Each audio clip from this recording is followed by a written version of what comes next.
que la psychologie positive, on l'a dit un petit peu vaguement, est-ce que tu pourrais essayer de nous en dire un peu plus déjà, une première amorce pour lancer le sujet?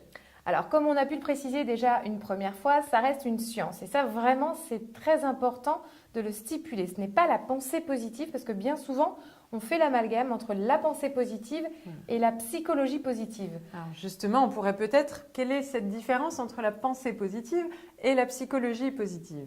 Alors, la psychologie positive a fait une étude sur la pensée positive. Voilà. Ils ont fait des essais à voir sur un groupe test qui était vraiment déprimé, vraiment un niveau de bonheur très très bas. Qui avait un manque d'estime d'eux-mêmes. C'était évalué avec un test et un groupe voilà, qui n'avait pas une bonne estime d'eux-mêmes.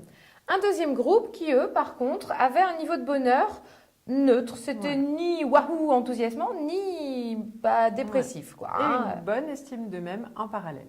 Il s'avère que pour le groupe A, qui n'était pas forcément avec une bonne estime d'eux-mêmes et légèrement dépressif, ça a empiré leur état parce qu'il y a eu un bug là-haut.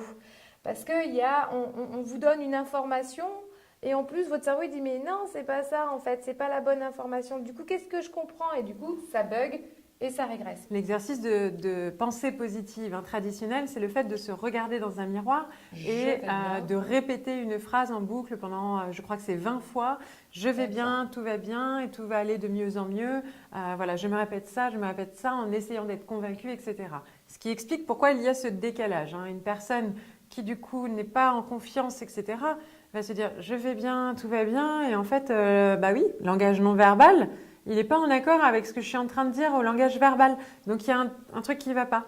Par contre, si je vais déjà bien, eh ben, je suis contente, je regarde le miroir, je me dis oui, je vais bien, c'est cool, ah ouais, et puis j'aime bien me dire que je vais bien parce que je suis fière de moi. Donc là, ça a un impact positif. Donc conclusion. Ça fonctionne sur le groupe B, mais pas sur le groupe A. Donc la pensée positive peut être un outil très utile quand on a un niveau de bonheur et un niveau d'estime de soi relativement, j'ai envie de dire, suffisant pour que ça fonctionne. Donc la psychologie positive, c'est une science qui étudie ce qui fonctionne. Voilà.